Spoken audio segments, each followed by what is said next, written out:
Chapter 1: Death of a Hockey Player. More than 1,000 people attended Boom Boom's funeral. Many of them were supporters of the Blackhawks ice hockey team. Boom Boom, one of ice hockey's biggest stars, was a player with the Blackhawks until he shattered his left ankle 3 years earlier. For a long time he refused to believe that he wasn't going to skate again, but in the end he accepted medical opinion and got a job with the Eudora Grain Company. It was Clayton Phillips, Eudora's vice president, who found Boom Boom's body floating close to the wharf last Tuesday. Boom Boom's father and mine were brothers, and we'd grown up together in South Chicago, closer than many brothers and sisters. His real name was Bernard, but his childhood friends had called him Boom Boom, and the name followed him from childhood into his days with the Blackhawks and beyond. He loved the name and everyone used it. I was out of town when Boom Boom died, and by the time the police managed to contact me, the funeral had already been arranged by our Polish relations. Boom Boom had made me his executor, but I knew he wouldn't care how he was buried, so I didn't argue with the arrangements. After the funeral, Lieutenant Bobby Mallory fought through the crowd to me, wearing his police uniform. My father had worked for the Chicago police and he and Bobby had been good friends. I was sorry about Boom Boom, Vic. I know how much you two cared about each other. Thanks, Bobby. A cool April wind made me feel cold in my wool suit. I wished I'd worn a coat. Are you going to the party? May I ride with you? Bobby agreed, and helped me into the back seat of his police car. Bobby, I couldn't get any information from the Eudora Grain Company when I phoned. How did Boom Boom die? Bobby frowned. I know you think you're tough, Vic, but do you really need to know the details? I just want to know what happened to my cousin. He was young, strong. It's hard to imagine him falling into the water like that. Bobby's expression softened. You're not thinking he drowned himself, are you? I moved my hands uncertainly. He left an urgent message for me on my telephone answering machine. I wondered if he was feeling desperate about something. I suppose you'll go on asking questions until you get an answer. Bobby paused. A ship was tied up at the wharf and Boom Boom went under as she pulled away. His body was badly chewed up. It was a wet day, and that's an old wooden wharf, very slippery in the rain. I think he slipped and fell in. I don't think he jumped. We stopped in front of Aunt Helen's tidy brick house. The next 2 hours were difficult for me. The small house filled with cigarette smoke, with the smell of Polish cooking, with the noise of children. Some of my relations told me it was a pity I didn't have a family to keep me busy. Others told me I should go and help in the kitchen. Boom Boom's grandmother, aged 82, fat and dressed in shiny black, caught my arm. She told me that Boom Boom had been in trouble at Eudora Grain. People are saying he stole some papers from his boss, she said. My eyes burned. It's not true. Boom Boom never stole anything in his life, even when he was poor. Grandma stared at me with watery blue eyes. Well, that's what people are saying, she repeated. They're saying he threw himself under the ship so that he wouldn't be arrested. I shook my head and pushed my way to the front door. I went out into the cold spring air. While I looked doubtfully along the street, wondering whether I could find a cab, a young woman joined me. She was small, with dark hair falling straight just below her ears, and gold-colored eyes. She wore a fashionable grey silk suit, and I thought I'd seen her somewhere before. You're Boom Boom's cousin, aren't you? She asked with a quick smile. I'm Paige Carrington. I thought I recognized you. I've seen you dance a few times. Carrington was a dancer with the Windy City Ballet. She gave the triangular smile audiences loved. I'd been seeing a lot of your cousin the last few months. I think we were in love. I wanted to meet you. Boom Boom talked about you all the time. He loved you very much. Yes, I hadn't seen him for some months. Are you driving back to the city? Can I beg a ride? Of course. I followed Paige Carrington down the street. She drove a silver Audi 5000. Either the Windy City Ballet paid extraordinarily well, or she came from a wealthy family. She didn't say much on the drive back to town. I was quiet too, thinking about my cousin. I wished I'd seen more of him during the past few months. Paige dropped me at my office. You're Boom Boom's executor, aren't you? She asked. I nodded. I'd like to go to his place and get some things I left there. I don't have a key. Sure. I was planning to go there tomorrow afternoon to look at his papers. Want to meet me there at 2? Thanks. You're sweet. Do you mind if I call you Vic? Boom Boom talked about you so much that I feel I already know you. And you must call me Paige. My meeting with Boom Boom's lawyer was short, and I drove my Mercury Lynx over to Boom Boom's apartment soon after 12 o'clock. The Black Hawks had paid Boom Boom a lot of money to play hockey, and he'd paid over $250,000 for an apartment in a big glass building on Lake Shore Drive with a fantastic view of Lake Michigan.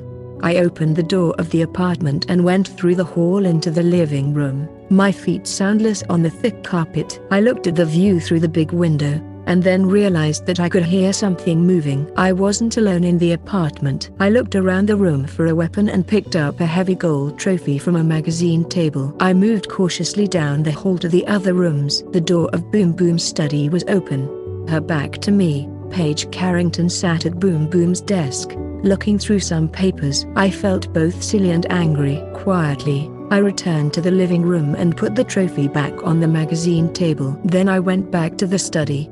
Early, aren't you? How did you get in? Paige jumped in the chair and her face flooded with red. Oh, I wasn't expecting you until 2. I thought you didn't have a key. Please don't get angry, Vic. I have to be at the theater at 2, so I persuaded the watchman to come up and let me in. I wanted to find some letters I wrote to Boom Boom. They're terribly personal and I don't want anyone to see them. Find anything?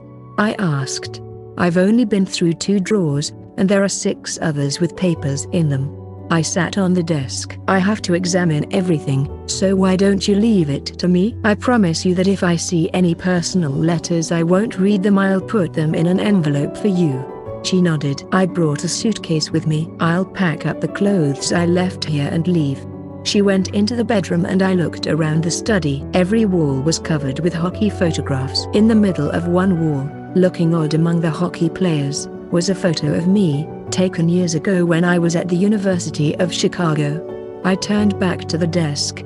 There were some sports magazines on it, and a newspaper called Grain News, filled with information about the grain business, and interesting, I suppose, if grain was important to you. Is that something special?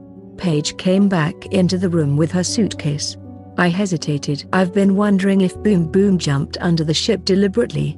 But if he was reading a newspaper about grain, then maybe he had become really involved and happy with his job at Eudora Grain. I think Boom Boom was happier after he met me. If that's true, then I'm pleased.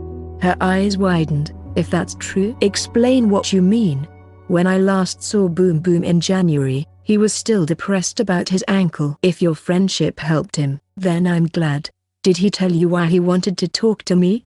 She stared. Was he trying to contact you? He left an urgent message for me on my answering machine, but he didn't say what it was about. I wondered if he wanted my professional help because of trouble at Eudora Grain.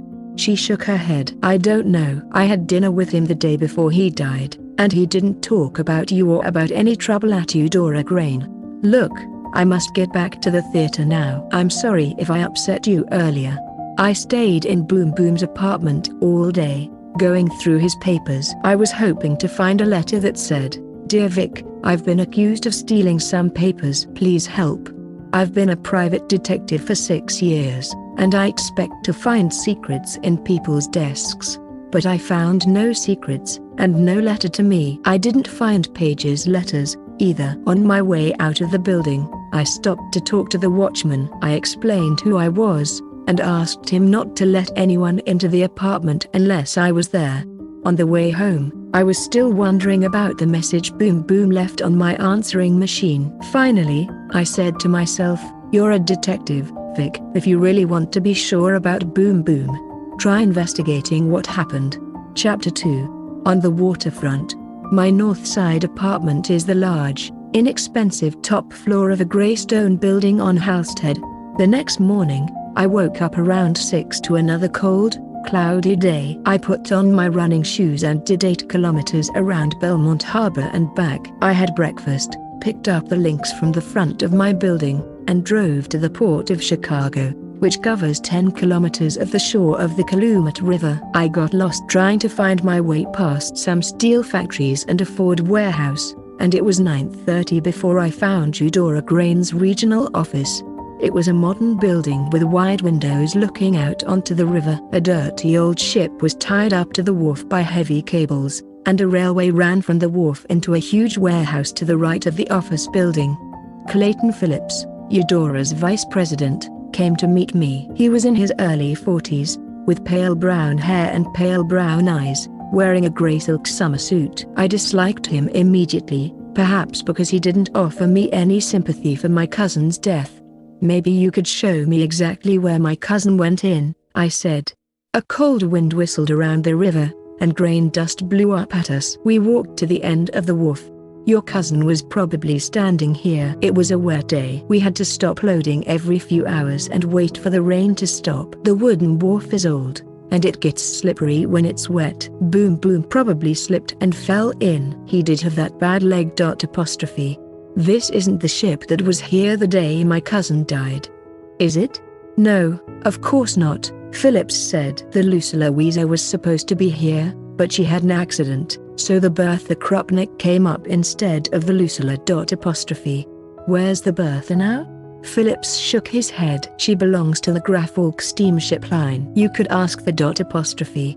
Where is their office?" "I'd like to ask if anyone on the Bertha saw Boom Boom go in. I don't think anyone's going to be able to tell you anything." "If anyone had seen your cousin go in, they'd have said something at the time. I have a license. I fished my private investigator's license out of my wallet. I've asked a lot of people a lot of questions with this." Phillips's wooden expression didn't change, but his face turned red. "I'll go over with you and introduce you to the right person." I followed Phillips down the wharf and around the back of the office, to where his green Alfa sat shining next to a rusty truck. He started the car and turned onto 130th Street. I noticed his hands gripping the steering wheel tightly. "Why do you feel you have to come with me?" I asked. He didn't say anything for a few minutes. Finally, he said in his deep, tight voice, "Who asked you to come down to the port?" "No one." "Boom Boom was my cousin and I want to find out about his death." We drove through the entrance to the main port. The Port of Chicago offices looked modern and efficient. The Graffolk steamship line offices were halfway along the wharf and Phillips was clearly a frequent visitor. He led me through the front office, greeting several people by name. Suddenly, we heard a terrible crash. I felt the floor shake, and then there was the sound of glass breaking and metal screaming. People began running outside. At the north end of the wharf, a ship had crashed into the side of the wharf. A tall crane at the edge of the wharf turned and slowly fell. In a minute 2 police cars arrived, and the crowd in front of me moved back to let them through. I jumped to one side to avoid an ambulance, and then followed it quickly and came close to the accident. The crane and a couple of trucks had been waiting on the wharf, and all 3 were chewed up by the ship, which had broken off large pieces of the concrete wharf. The driver of the crane was trapped in a heap of metal, and the police ran to help. An ugly sight. I turned away and found a man looking at me with bright blue eyes. "What happened?" I asked. He shook his head. "Someone made a mistake, and went full ahead instead of turning the ship. That ship weighs around 10,000 tons, and that's the result." A tall man with a sunburned face and white hair pushed past me. "Excuse me." "Out of the way, please."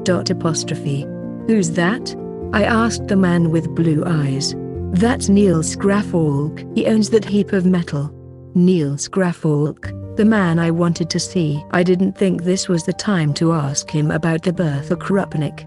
"Is this ship the Bertha Krupnik?" "No," my new friend answered. "Are you interested in the Bertha?" I hesitated. Looking at the excited crowd around me, I felt that Phillips was right. If anyone had seen Boom Boom's accident, they would have been talking about it. "Look, it's time for lunch," my friend said. "Let me take you to lunch at the private club for owners and officers here." I agreed, and as we walked away from the accident, I saw Phillips moving hesitantly through the crowd towards the damaged wharf. The waiter brought our drinks. "I'm Mike Sheridan, chief engineer on the Louisa. and I'm V. I. Warshawski, a private investigator. Are you related to Boom Boom Warshawski? I'm his cousin. The Lucilla was across from the bertha when Boom Boom fell under the ship last week, wasn't it? Sheridan nodded. I've been trying to find someone who might have seen my cousin die. Sheridan drank from his glass. Boom Boom was coming over to talk to John Bemis, the Lucilla's captain, that afternoon. We were supposed to take on grain from the Eudora wharf, but someone put water in our holds and we had to dry them out. Your cousin said he knew something about the accident to our ship. He sounded serious, and of course, Bemis wanted to talk to him. You don't know what was on Boom Boom's mind? I shook my head. That's my problem. I hadn't seen Boom Boom for 2 or 3 months before he died. I was worried that he might have, he was terribly depressed about his ankle. I'd like to know if anyone on the bertha or the Lucilla saw him fall. Sheridan shook his head. It's true we were tied up near, but the bertha lay between us and the wharf. I don't think anyone on the Lucilla could have seen anything. The waiter came back to our table. Mr. Graffolk would like to invite you and the lady to join him and Mr. Phillips at his table. Sheridan and I looked at each other in surprise. We followed the waiter to a table in a corner of the room. Graffolk stood up and shook hands. He wore an expensive soft jacket and a white shirt, and looked like a man born with money, a man used to controlling things around him. Phillips here told me you were asking some questions. Maybe you can tell me why you're interested in Graffolk's steamship. I told Graffolk why I wanted to talk to the men on the bertha. At the moment, the bertha is going around the Great Lakes, Graffolk told me. She'll stop at Pittsburgh, then Detroit, then on to Thunder Bay. She won't be back in Chicago for 2 weeks. I thanked Graffolk, but his eyes had turned away from me, to a short man in a grey business suit who had walked up to the table. Hello, Martin. Hello, Niels. Hi, Sheridan. Niels trying to get you to help with his damaged ship? Hi, Martin, Sheridan said. This is V. I. Warshawski, Boom Boom's cousin down here, asking us all a few questions about his death. Martin Blitzer was introduced to me as the owner of the Polestar line, which included the ship the Lucilla Weezer. Blitzer sat down and joined us for lunch. Sorry about your ship, Niels. What happened? She ran into the wharf. We'll be investigating, of course. I asked Graffolk about his company. It was the oldest and the biggest on the Great Lakes, started in 1838. Graffolk became quite enthusiastic, telling me about some of the great ships. Mr. Graffolk's a fantastic sailor, Phillips said. He still sails his grandfather's old yacht. What about the Polestar line? I asked Blitzer. Is that an old family company? No, I started it myself, 8 years ago, Blitzer said. Before that, I used to work for Niels. I felt deserted when you decided to compete with me, Graffolk said lightly. By the way, I heard about the trouble on the Lucilla. The damage was minor, but we don't know who put the water in the holds, Blitzer said. At least the ship itself wasn't damaged. You do have 2 smaller ships, don't you? Graffolk smiled at me. We have 63 other ships to take the place of my damaged ship. My engineer made a mistake. It was an accident, not something deliberate.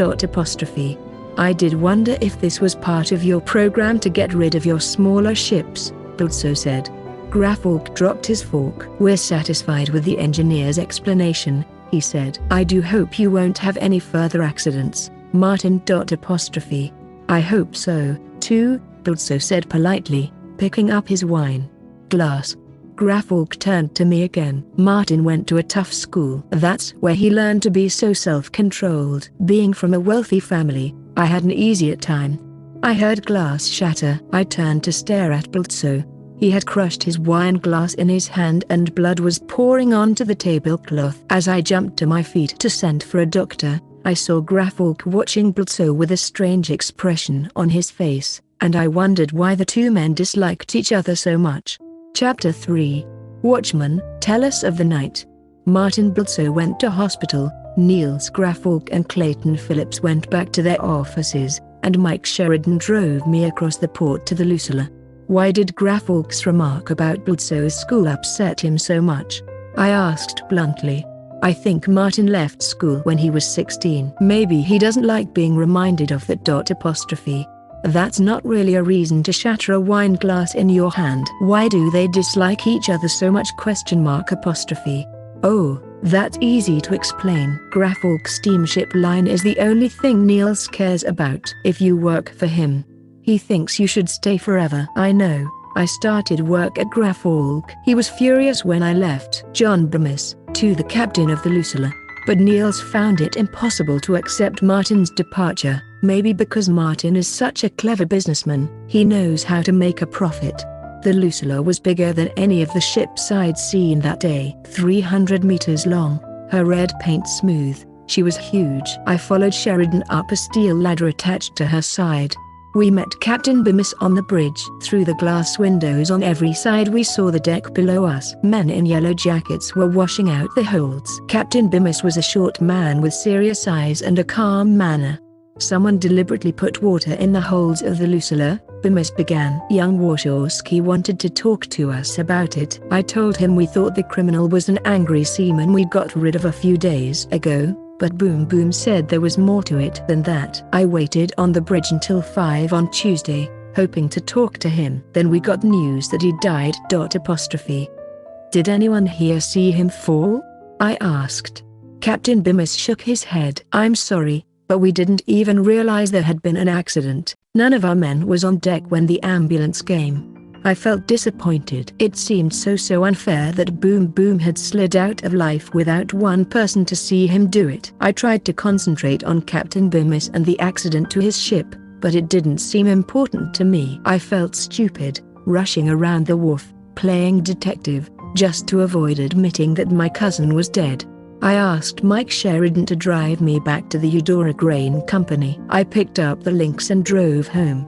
The next morning I drove to Boom Boom's apartment. I stood again at the huge window and looked at the lake. The water was green, and in the distance a ship moved towards the other side of the lake. I stared for a long time before going to the study. A horrific sight met me. The papers I had left in 8 neat piles were thrown around the room. Drawers were opened. Pictures pulled from the walls. Worst of all, a body lay crumpled on the other side of the desk.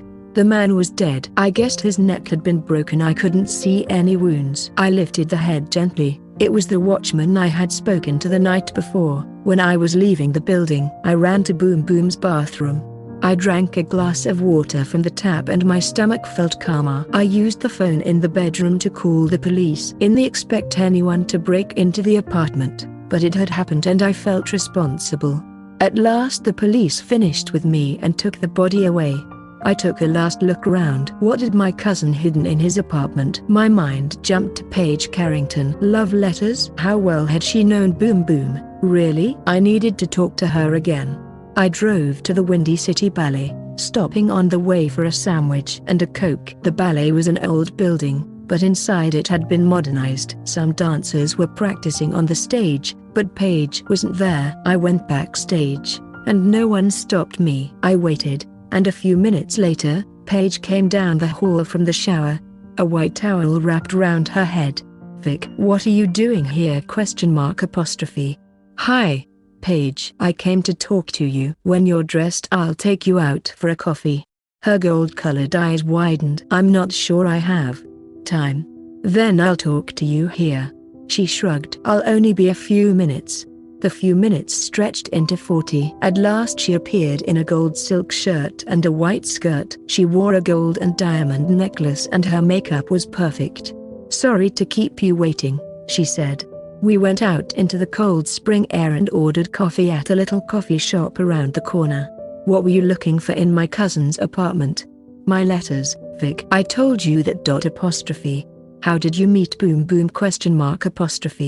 At a Christmas party. Someone interested in buying shares in the Black Hawks invited some of the players. Her voice was cold. What are you thinking? I don't like these questions. The watchman at Boom Boom's building was killed last night when someone broke into Boom Boom's apartment. The night watchman, Henry? Oh, I'm so sorry. Was anything stolen? Nothing was taken, but they tore the place apart. I can't imagine what they were looking for. She shook her head. her eyes troubled. I can't, either. She put her hand on my arm. I know it sounds crazy about the letters, but it's true. We left after that, and I took myself home. I needed some peace and quiet after all that had happened that day. Over dinner I thought about things I needed to do next. Find out about Paige Carrington's background. Talk to Boom Boom's best friend, a star player with the Black Hawks called Pierre Bouchard, and get back to the port of Chicago. Chapter 4. Learning the business. The next day, after my early morning run, I got dressed in dark blue trousers, a white shirt, and a dark blue jacket. Tough, but attractive. Then I drove down to the port. At Eudora Grain, I talked to the men as they came off the wharf for their mid-morning break. None of them had seen my cousin's death. They told me that Phillips and Boom Boom had had a terrible argument that morning about some papers, though no one had actually heard what they said. I thanked them for their time, and went back to the office manager. I told her that I wanted to go through the personal papers in my cousin's office. Mr. Phillips is out of the office, but Janet, Mr. Warshawski's secretary, will help you. Janet was a quiet woman aged about 50, wearing a simple dress and no makeup. She took me to Boom Boom's office, a small, tidy room with maps of the lakes covering the walls. Can you tell me about Boom Boom's work? I asked. Mr. Phillips was training him, Janet said. The idea was that he would be able to take over one of the regional offices in another year or so, probably Buffalo. Did Mr. Phillips like that idea? It's hard to tell how Mr. Phillips feels about anything. I think he was glad your cousin would be leaving soon. Your cousin was an impatient person and he wanted to do everything faster than Mr. Phillips. She hesitated. Mr. Phillips seemed worried that if Mr. Warshawski got too involved with the shipping contracts, then he might take some of the customers with him when he moved to Buffalo. So did they argue about the contracts or the customers? Well, I'll tell you something. You see, Mr. Phillips doesn't like anyone touching the contract files. She looked over her shoulder, in case Phillips was standing there listening. It's silly, because we all have to use those files all day long. But he insists that if we take them out of his secretary's office, we have to write a note. Mr. Warshawski refused to do that because he thought it was stupid. She smiled, an amused smile. The week before he died, he took several months of contracts home with him. What did he do with them? She shrugged. I don't know. But he did go and see Mr. Phillips with 1 or 2 files. Could I look at the files my cousin took home with him? She hesitated. Why? I looked at her kind face. She had been fond of Boom Boom. I'm not satisfied with the story of my cousin's death. He was a hockey player, in spite of his bad ankle. It would take more than a slippery wharf to get him into the lake. I'm wondering if someone pushed him in. She looked shocked. Why would someone push a nice young man like Mr. Warshawski to his death? I didn't know, I told her, but it was possible those files might give me a clue. I explained to her that I was a private investigator, and she promised to get me the files while Mr. Phillips's secretary was at lunch. I sat at Boom Boom's desk and looked at his desk diary. His appointments were uninteresting, but he had drawn a circle round some of the dates. At the front of the diary there was a calendar of 1981 and 1982. Boom Boom had drawn circles round 23 days in 1981, and 3 in 1982. I put the diary in my bag and looked through the rest of the office, but I found nothing personal. Janet appeared with the files, packed in a large envelope. Please return them as soon as you can, she said anxiously. Interstate 94 back to the city was clear at that time of day, and I got back to my office around 1:30. I phoned Murray Ryerson, crime reporter for the Herald-Star, and an old friend of mine. What do you want, Vic? Got anything for me on the murder at your cousin's apartment? Nothing on that yet, but I want some background on Paige Carrington, a dancer with the Windy City Ballet. She was friendly with Boom Boom before he died. She was looking for some love letters at his apartment the other day, and then the watchman was killed while someone was searching the place. Vic, whenever you want information like this, it's the beginning of some big story. Is this murder connected with Boom Boom's death? I don't think so, but someone searched his apartment, and I'd like to know more about Paige. Okay, Vic, I'll call you in 2 or 3 days. I opened Janet's envelope and pulled out the files. There were 3, June, July and August, showing Eudora Grain's shipments of grain during those months. Each computer report gave details of date and place of departure, names of carriers, weight of grain, cost, and date and place of arrival. Some showed more than one carrier. For example, I found Thunder Beta St. Catharines on 15 June Viaduct Graffolk Steamship Line, cancelled, via Polestar Line, cancelled, and finally via a third carrier at a different price. I looked at Boom Boom's diary, and pulled out the contracts that matched the dates in June, July and August which had circles drawn around them. 13 shipments on those dates had gone to Graffolk. Polestar had lost 7 shipments to Graffolk, but it got 2 shipments in August. I tried phoning Polestar Line, but no one answered. It was too late to do anything else tonight, so I called a friend, and we went out to dinner and then to watch a film. Chapter 5. Grounded. The next day I called Bobby Mallory and asked him about the murder at Boom Boom's apartment. We did find a footprint on the papers, a size 12 Rio boot. Bobby paused. You're not getting involved in this, are you? ? I am involved. It happened in my cousin's apartment. Don't fool around with me, Vic, Bobby said. He didn't like me to get involved in police work, especially murder cases. Trouble just follows me, Bobby. I photocopied the Eudora Grain shipping contracts, and packed the files back in the envelope. I drove to the port and dropped the parcel with Janet. As I left the office, I met Phillips. What are you doing here? He demanded. Signing up for a water ballet class. How about you? His face reddened. Still asking questions about your cousin? You're wasting your time. I hope you find that out soon. I'm moving as fast as I can. Water ballet can only help. He stared at me angrily and walked over to his green Alpha. I drove along the Calumet River to the Lucilla and asked for the captain, John Bemis. The ship was enormous, held down by steel cables 8 centimeters thick. I looked down at the still water. No one was on the wharf. No one knew I was here. I began to see how Boom Boom could have fallen in unnoticed. I climbed the steel ladder to the deck, where 20 people moved busily around, guiding the grain into the huge holds. Clouds of grain dust rose above the deck. No one noticed me at first, but at last someone took me to the bridge. Martin Blitzer was standing with Captain Bemis, looking down towards the deck. Hello, Miss Warshawski. They turned towards me. Blitzer's hand was wrapped in bandages, and I asked how it was. He told me that it was beginning to feel better. I have a couple of questions for you, Mr. Blitzer, if you have the time. I pulled the photocopies of the shipping contracts from my bag and put them on a table. These are Eudora Grain's shipping contracts, I began. I was hoping you'd explain them to me.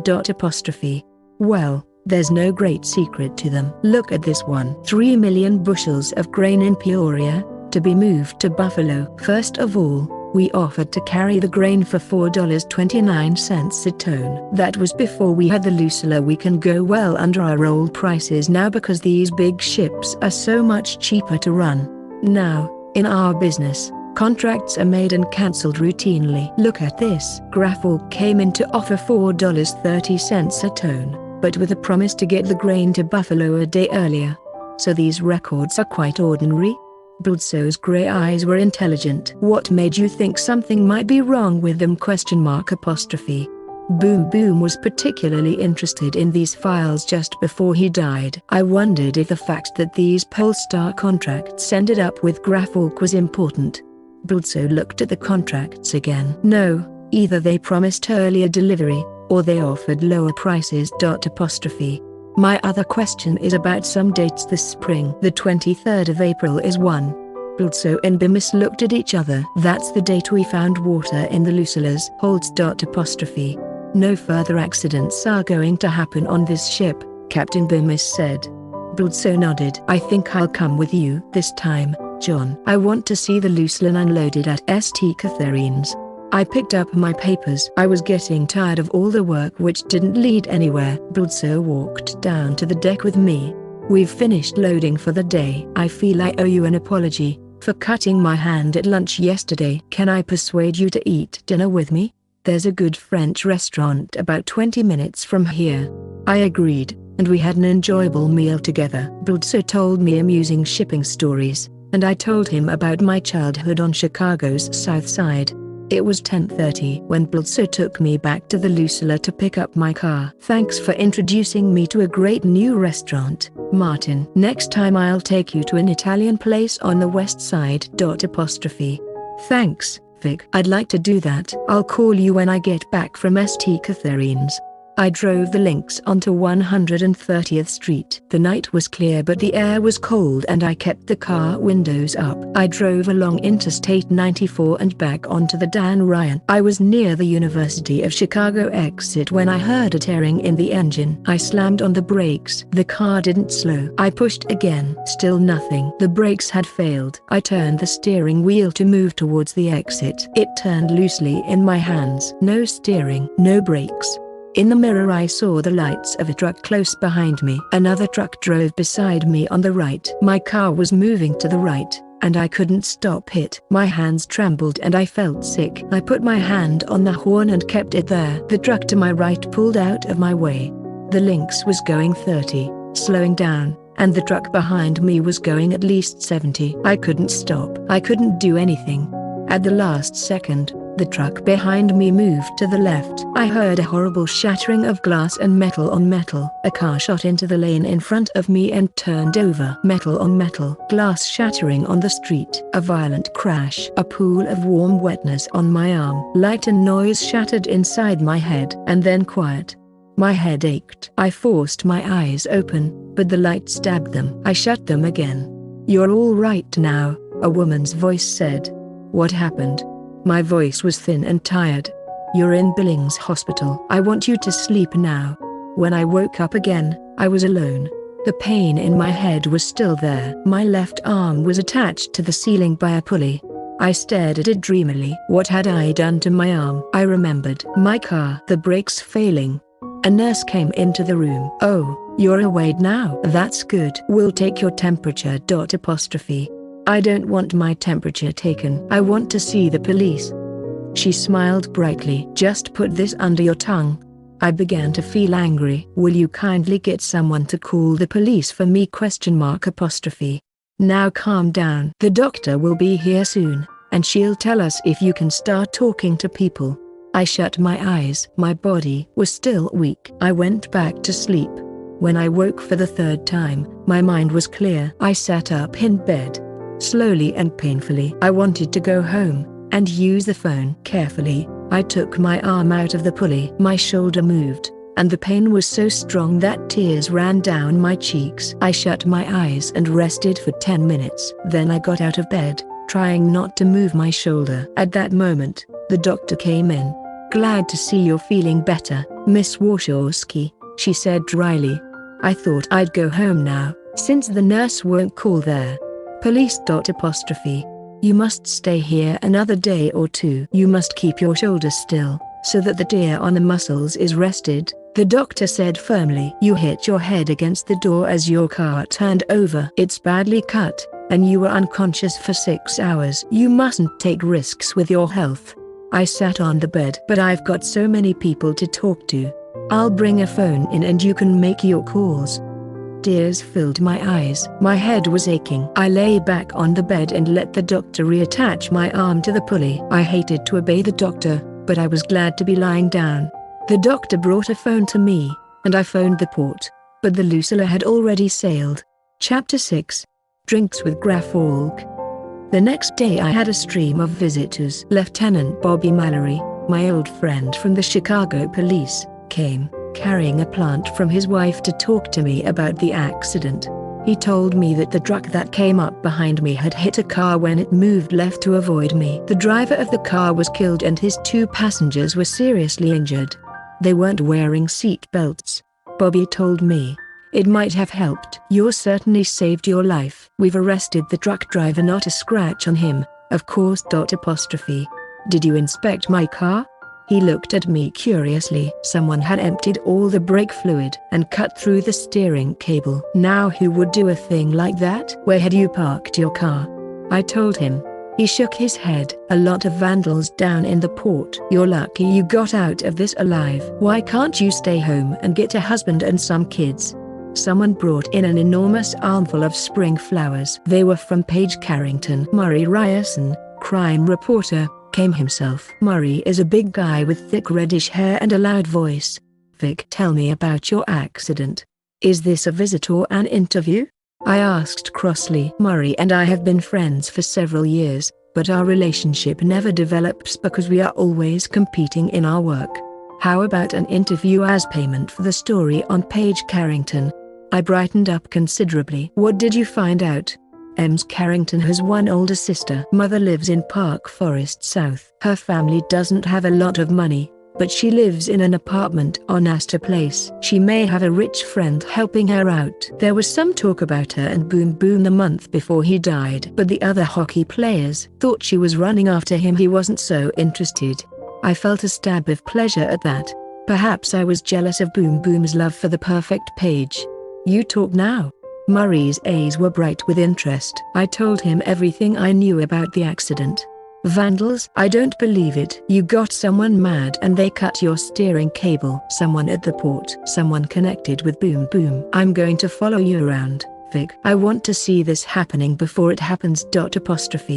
Murray, you get out of here before I ask the nurse to throw you out. He laughed. Get well soon, Vic. I'd miss you if you didn't. I drank some water and slept for a while. When I woke up, a young man was sitting in the visitor's chair watching me with an expression of concern on his smooth, round face. It was Boom Boom's friend, Pierre Bouchard. Pierre, how nice to see you. He smiled. I've just seen the story of your accident in the paper. I'm so sorry, Vic. First Boom Boom, and now this. I smiled. My shoulder will get better. I've come with a message from Boom Boom.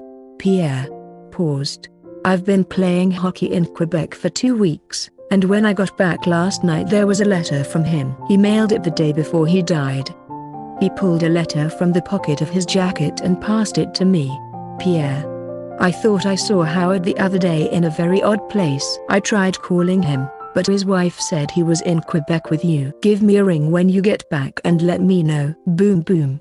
Who's Howard? Howard Mattingly? Pierre nodded. Mattingly was another ice hockey player with the Blackhawks, though not on the first team. Boom Boom never liked him. He couldn't even play hockey. The letter seemed unconnected with the problems I was trying to solve, but it had been important to Boom Boom. He had written the letter on the 26th. When had he seen Mattingly? The Lucilla's holds had been filled with water on the 23rd. Could Mattingly have been involved in that? On Monday, the doctor allowed me to leave the hospital and I went back to my apartment. I got out a bottle of Black Label whiskey and sat down in the living room with the telephone. I was going to talk to everyone who might have damaged my car and tried to kill me. My anger had disappeared as my shoulder had got better, but I was determined to discover the truth about my accident. Polestar Line told me the Lucilla had delivered her grain in Buffalo and was on the way to Erie. The ship wouldn't be back in Chicago until June. I phoned Eudora Grain and got Phillips's address from Janet. My insurance company had provided me with another car, a Chevette, and I drove up to Lake Bluff. The town is a tiny pocket of wealth, and the houses were huge, with beautiful gardens. The weak spring sun shone on trees which were just showing their first pale green leaves. The Phillipses lived in a house on the shore of Lake Michigan, with a 3-car garage. A woman in her early 40s answered the door. She was wearing a simple dress which probably cost $250. Her makeup was perfect, and diamonds hung from her ears. Good afternoon, Mrs. Phillips. I'm Ellen Edwards with Tri-State Research. We're interviewing wives of important businessmen and I wanted to talk to you. Do you have a few minutes? Is this going to appear in a newspaper? Oh no, we're talking to 500 women, and no names will be used. She agreed, and I asked her a few questions. They had lived in Lake Bluff for 5 years. Before that they lived in Park Forest South, which was much closer to the port. Lake Bluff was a wonderful place to live. They could sail on the lake and play tennis at the Maritime Club. Let's take a normal day and go through it. Say last Thursday. What time did you get up? I heard all the details of her life, the hours at the tennis club, the shops. At last she gave me the information I'd come for. Clayton hadn't got home that night until after 9 o'clock. Well, thank you for your time, Mrs. Phillips. We'll mail you a copy of the report when we complete it. As I said goodbye, I asked who owned the enormous house down the road. That's the Graffolks. They're terribly wealthy. Do you spend much time with them? Oh well, Clayton sails with Niels sometimes, and they recommended our names to the Maritime Club, but Claire's not very friendly. We said goodbye and I drove down the road. I stopped the car outside the Graffolks' house. It was an enormous, red brick house, with a huge garden. Suddenly, a dark blue Ferrari came round the bend, turned in at the gates, and stopped. Niels Graffolk came up to my car before I had time to disappear. What are you doing in front of my house, lady detective? Looking at the view. I started the car, but he put his hand through the window and grabbed my arm. A stab of pain went through my shoulder. I want to know why you were spying on my house. I wasn't spying, Mr. Graffolk. If I were, I wouldn't stop outside your front door like this. I'd hide myself and you'd never know I was here. The anger in his eyes died down and he laughed. What are you doing here, then? Passing through. Someone told me you lived here and I wanted to have a look. It's quite a place. He looked amused. How about a drink? We went up to the house. The garden was green with spring and spring flowers provided bursts of color at the corners of the house. My father built the place back in the 1920s. My wife likes it, so I've never changed it. We went in through a side door and then to the back of the house, overlooking the lake. The garden went down to a sandy beach. Don't you keep your boat here? Graffolk laughed. The water is too shallow here. I keep my yacht at the harbor in Lake Bluff. I sat down and Graffolk brought me a glass of sherry. I tasted it. It was as smooth as liquid gold. If you weren't spying on me, you must have been spying on Clayton. What did you find out? We carry a lot of grain for you, Dora. I'd like to know if something is wrong with the company. I drank some more sherry. I don't know about any problems at Eudora Grain. My main concern is that someone tried to kill me last Thursday night. Kill you? Graffolk's blue eyes widened. Someone cut my steering cable when I was parked at the port, and I was in a serious accident on the Den Ryan. And you think Clayton might have done it? Well, it's just possible. But why should he, any more than you, or Martin Blitzo or Mark Sheridan? You're sure the damage was done at the port? Could it have been vandals? Graffolk got up. For more drinks. I don't think so. Vandals would damage the tires or break the windows, not cut the steering cable. Graffolk poured me some more sherry. How much do you know about Martin Blitzo? I stiffened. I've met him a few times. Why? He didn't tell you anything about his background at dinner on Thursday? I put the expensive glass down. Now who's doing the spying, Mr. Graffolk? He laughed. The port is a small place and news about ship owners travels fast. I knew about your accident, too, but I didn't know someone had deliberately damaged your car. Tell me about Blitzo's background. It's buried deep. I've never told anyone about it, but if someone tried to kill you, then you should know. I didn't say anything. Outside, the house threw a long shadow on the beach. Martin grew up in Cleveland. He never knew his father, and when he was 15 he ran away and started sailing the Great Lakes. When he was 18 he began working in our Buffalo office. He was involved with money, and he stole some of it. I wanted to give him another chance, but my father refused, and Martin spent 2 years in Cantonville prison. My father died before he came out, and Martin came back to work for me. You must think something is seriously wrong to tell me this. Graffolk shook his head. If there is something wrong at Eudora Grain, it must involve money. I do sometimes wonder where Clayton Phillips gets his money. But I'm afraid I must ask you to leave now, Miss Warshawski. We're expecting visitors and I have things to do before they arrive. He showed me to the front door and watched until I went through the gates and drove off. As I left the wealth of Lake Bluff, I felt confused. Graffolk's sherry and Graffolk's story had clearly been provided for a reason. But what? Chapter 7. Stowaway. The next morning I phoned Janet at Eudora Grain and asked her to find out how much Phillips earned. Then I phoned Polestar Line and found out that the Lucilla would be in Thunder Bay, Canada's westernmost port on Lake Superior, on Thursday and Friday. I wanted to find out if Graffolk's story about Bulso was true, and whether the captain or the chief engineer had damaged my car. I wanted to talk to those guys now. So I booked a flight from Chicago to Toronto and then on to Thunder Bay that afternoon. I packed jeans and a shirt, and my Smith & Wesson gun, in a small bag and put my wallet in my jeans pocket. After an hour in Toronto's bright modern airport, I boarded the small plane to Thunder Bay. We arrived at 10 p.m. We were 1,000 kilometers north of Chicago and it was still winter. I took a cab to the Holiday Inn and slept late after the long flight. My shoulder felt much better in the morning and I ate a good breakfast. I bought a local newspaper which listed the ships in port. The Lucilla was at Wharf 67, the Manitoba Grain Company. I took a cab to Wharf 67.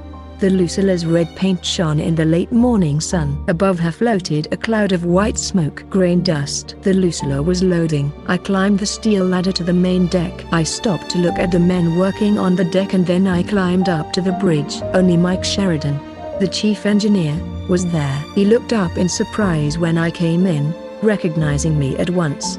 "Miss Warshawski, is Captain Bemis expecting you?" "I don't think so." "Is he around?" "And what about Martin?" "Bulso?"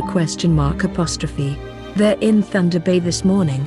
They won't be back until late afternoon." "Not until just before we sail, I'm afraid." "You're sailing today?" "Your office said you'd be here tomorrow." "No, we got here a day early, and we'll finish loading around 4 and sail at 5, to St. Catharines, at the other side of the lakes." I rubbed my forehead. "Do you stop anywhere on the way where I could get off?" "We stop at the locks at Sault Ste. Marie." Sheridan was getting annoyed. "If you're thinking of sailing with us, you'll have to ask the captain." He returned to his papers and I left the bridge. I went back to the Holiday Inn, repacked my little bag, and had some lunch. I loaded my gun and pushed it in my belt. At 3:30 I went back to Wharf 67 and once more climbed the ladder to the Lucilla's main deck. The grain was loaded and the men were covering the holes in the deck with steel lids. As I watched, I felt the ship begin to shake. The engines had been turned on. I turned to look at the wharf and I thought I saw someone swimming away from the side of the ship. I stared at the water, and finally I saw a figure rise from the water 20 meters away, close to the shore. When I turned back, Bulso was just coming on board. He went towards the bridge without seeing me. I was just going to follow, when I thought I would hide until the ship left the shore. I moved behind a pile of huge oil drums and sat down on a metal box. After about 45 minutes, the Lucilla slowly pulled away from the wharf. I waited until we were a good kilometer or two from land, and then I made my way to the bridge. I checked my gun, my heart beating fast. Captain Bemis was at the wheel, but he turned when I came in. "Ah, Miss Warshawski, the chief engineer said you'd appear." He was serious, but not angry. "You're a stowaway, Vic?" Bulso gave the shadow of a smile. "We could lock you in the holds until we get to Sault Ste. Marie." I sat down at the round table. Perhaps these two men were killers, but now that I was here my anxiety disappeared. I felt calm. The captain gave the wheel to another officer and he and Bulso joined me at the table. "I'm trying to find out if someone on this ship tried to kill me," I said. For 10 seconds there was no sound in the small room but the distant noise of the engines. "Explain that, Miss Warshawski." "Gladly." "Last Thursday night Martin took me out for dinner. I left my car at the port. While we were gone someone cut the steering cables and emptied the brake fluid. When my car crashed on the Den Ryan I escaped with minor injuries. An innocent driver was killed, though. "My God!" Bulso exclaimed. I watched him carefully. He tried to say something else, but no words came out. His surprise looked real, but... The captain looked at me through narrowed eyes. "Could I talk to the Chicago police about this?" "Of course." At last, Bulso found his voice. "Why do you think someone on the Lucilla might be involved?" Only a few people knew I was at the port. Only a few knew my car. There are a lot of vandals down at the port, the captain said. I see a lot of vandals in my work, and vandals don't have the tools to do that kind of damage. Captain, I'm sure that Boom Boom was killed and a watchman was killed in his apartment. The killer is connected with this ship or with Eudora Grain. You've got a big machine shop here. I'm sure you've got cutting torches. No.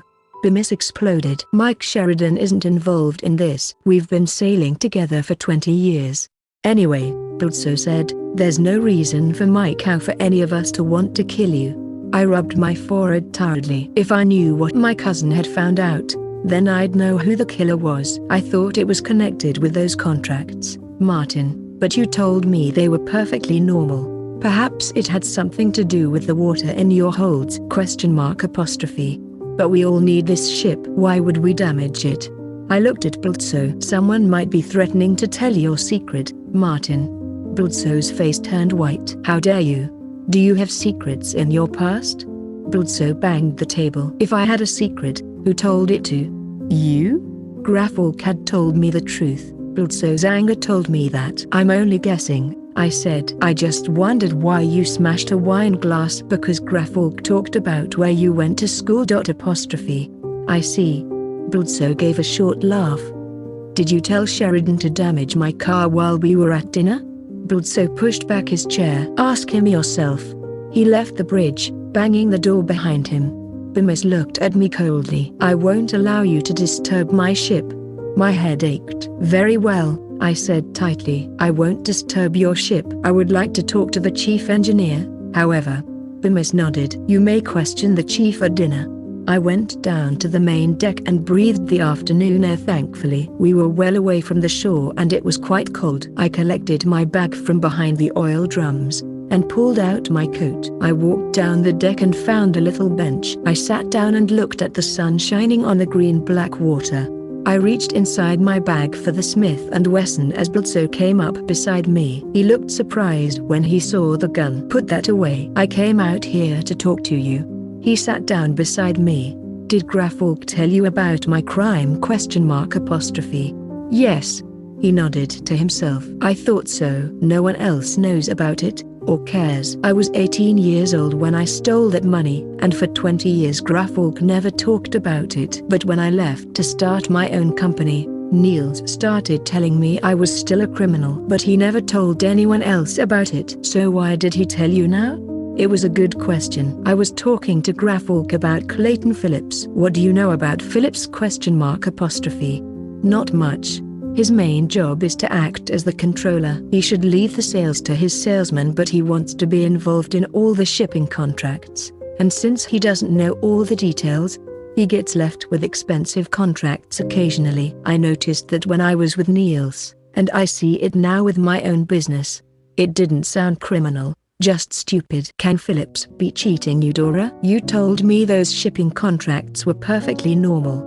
Blitzo looked at me seriously. If you want to be sure, you'll have to look at the invoices. The contracts themselves appear fine, but you want to see what Phillips actually paid. I rubbed my shoulder, which was beginning to hurt. Are you getting off in Sault Ste. Marie? Blitzo asked. I'll fly you down to Chicago. My plane is there and I'm planning to get back to the office this week. We got up and went down the long deck. The sun had gone and the sky was turning dark. The first stars were coming out. In the city one doesn't see too many stars.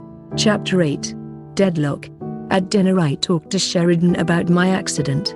The chief engineer agreed that he had cutting torches in the engine room. But we don't keep tools under lock and key.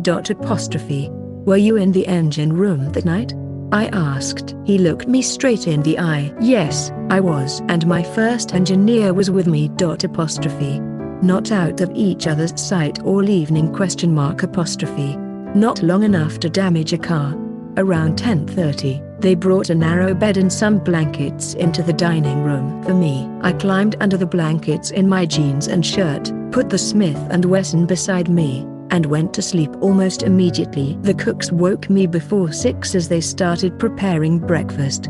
After breakfast I packed my little bag for a quick departure. Bludso told me we'd have about 2 minutes to climb over the side of the Lucilla onto the shore before they opened the locker gates, and she went on to Lake Huron. I put my wallet into my jeans pocket and put the Smith & Wesson into the bag. Then I put the bag on the deck and went up to the bridge to watch the Lucilla slide into the lock.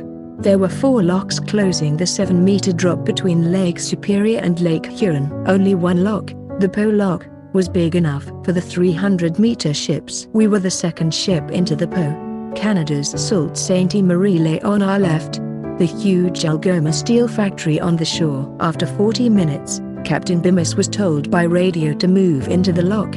Slowly we moved forward and the enormous wood and steel gates shut behind us. I went with Bludso down to the deck.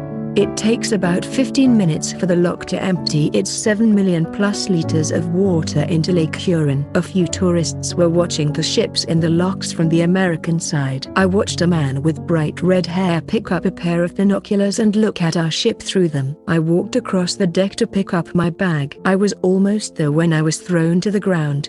The air knocked out of me. I thought at first that someone had hit me, but when I tried to stand up, I realized the deck was shaking underneath me. The head cook was standing at the edge of the ship, trying to hold on to the steel cables. I watched in horror as she was thrown backwards and fell over the side of the ship. I didn't understand why we were rising again when there was no water to push us up. I felt horribly sick. Bludso was standing near me, his face gray. Sheets of water rushed up between the sides of the ship and the lock. 30 meters above us the water rushed, before falling onto the deck, knocking me over again. I wanted to shut my eyes, to shut out the disaster, but I couldn't stop staring. A great cry sounded above the noise of the water. The wood tore and the ship broke in two. We fell again into the lock, falling down into the forward gates. Wet grain poured out of the holds, covering everyone with gold mud. The deck moved sharply down and I held on to the steel cables so that I wasn't thrown into the center. The broken ship lay still. The air was quiet following the explosion. My legs were shaking. I rubbed the aching muscles of my shoulder. Bludso still stood next to me, his eyes glassy, his face gray. I wanted to say something to him, but no words came. An explosion. Someone blew up a 60,000-ton ship. I saw Captain Bemis come down from the bridge. Martin, our ship. What happened? ? Someone blew up your ship, Captain. The words came from far away. Bemis was looking at me strangely. I realized I had spoken the words. Bemis shook his head. No, not my ship. I started to argue, but I felt too tired. I suddenly remembered the figure swimming away from the ship at Thunder Bay. That was the person who had planted the explosives. I opened my mouth to tell them, then swallowed the words. No one would be able to accept such news at the moment. Martin needs some help, I said. Get him to sit down. I needed to get away from the crowd on the deck. There was some important information in my mind, somewhere hidden. If I could get away, stay awake. I started towards the bridge, to look for my bag. On my way I passed the chief engineer. He was covered with mud and oil. His eyes stared at me in horror. How are things below? I asked. Several men dead. Water everywhere. It was a bomb, you know. It must have been set off by radio signal. But why? I shook my head, helplessly, but I suddenly remembered the man with bright red hair and a pair of binoculars. Howard Mattingly, the hockey player Boom Boom had seen in an unusual place, had red hair. I forgot the ache in my shoulder. I needed to find Mattingly. Before he got away, I turned away from Sheridan and looked for my bag. I didn't want to follow Mattingly without the Smith & Wesson. The bag was gone. 2 shirts, a jacket, a pair of jeans, and a $300 Smith & Wesson were all lying hidden in 50,000 tons of grain. It wasn't difficult to get off the Lucilla. The emergency team were arriving, followed by a television news team. I pushed my way through an enormous crowd of people enjoying the disaster, but Mattingly was not there. I went across the street to a little coffee shop and drank a cup of hot chocolate. I'd had a shock and I needed a hot drink and sugar. Slowly I began to feel better. Mattingly was probably on his way back to Chicago by car, unless he had a private plane waiting for him at Sault Ste. Marie's little airport. I took a cab to the airport. The daily flight for Chicago left in 2 hours and I booked a seat on it. Sault Ste. Marie is even smaller than Thunder Bay. A few private planes, Cessnas and the like, stood at the edge of the field, and I went over to them. A man was lying on his back under a tiny plane. Does Martin Blitzo keep his plane here? The man looked up at me. It was here. His pilot flew it out about 20 minutes ago. Some guy came along, said Blitzo wanted Cappy to fly him to Chicago. I was too tired to feel anything surprise, shock, anger. Guy have bright red hair ? He had red hair all right. Cappy was expecting the guy. Blitzo phoned last night and told him. I went back to the airport building and boarded the plane for Chicago. I thought I would sleep on the flight, but my mind was too busy. Why would Blitzo put a bomb on his own ship? That grey face was real. Perhaps Mattingly had used too much explosive. Why had Blitzo offered to give me a ride on his plane if Mattingly was going to use it? I didn't understand and I felt bitter. I liked Blitzo, and last night I had believed him. Had I misjudged his character completely? Chapter 9. Dance for a dead hockey player. When I got home, I slept for 10 hours. The phone woke me. It was Janet, from Eudora Grain. She had found out Phillips's salary, $92,000. That was a lot of money for me or for Janet. But for Phillips, that huge house, the Alpha, expensive schools for the children, expensive dresses for his wife, the Maritime Club. He needed more than $9,000 to $12,000. I sat up in bed, still feeling tired. I phoned Pierre Bouchard and asked him if he had seen Mattingly. That man. I avoid him if I can. Did you go to a Christmas party where Boom Boom met Paige Carrington? I asked. Someone interested in the Black Hawks gave the party. Do you know who it was? Oh yes, that party was given by a man called Niels Grafalk. I see, I said weakly. Thanks very much, Pierre. Let me know if you hear from Mattingly. So Grafalk had given the party where Boom Boom met Paige. I wondered who had taken her to the party. I got up and drove over to Boom Boom's apartment. I collected his important papers for the lawyer, picked up the gold trophy from the living room and some of the photos from the wall of the study. I looked at the photo of myself at the University of Chicago and took it off the wall. I would get someone to clean the apartment, and then it could be sold. I put the things into the trunk of the Chevette and drove to the port. Late Saturday afternoon was a strange time to visit the port of Chicago. No one was working and the huge ships lay sleeping in the water. I rang the bell at Eudora Grain but no one came. From my back pocket I pulled my burglar's picklocks, and a few minutes later I was in Phillips's office. I went through all the files in his office, looking for invoices to compare with the shipping contracts, but I couldn't find them. Not one. I went through all the files in the other offices. There wasn't an invoice in the place. I went home and cooked some spaghetti and tomatoes for supper. I phoned Phillips's house but he wasn't in. This is V. I. Warshawski. I told Mrs. Phillips. Tell him that the president of Eudora Grain will want to know where all the missing invoices are. I had a bath and dressed for an evening at the theater. Then I drove to the Windy City Ballet. It was already 10:30, and I had missed most of the program. I made sure that Paige was, indeed, dancing tonight. Then I went into the tiny theater and watched the last dance. It was complicated, exciting. Afterwards, I went backstage and waited for Paige in the hall. This time I waited 50 minutes before she finally appeared. Hello, Paige. She looked surprised. Hello, Vic. What questions have you come to ask me tonight? I'd like to know who took you to the party where you met Boom Boom. What? Remember Niels Grafalk's Christmas party where you met Boom Boom? Or have you forgotten that with the rest of the dead past? Her eyes burned suddenly dark and her face turned red. Without a word, she lifted her hand to hit me in the face. I caught her wrist and gently pushed her hand to her side. Who took you to the party? I asked again. She moved angrily down the hall. None of your business. Now will you leave the theater and don't ever come back?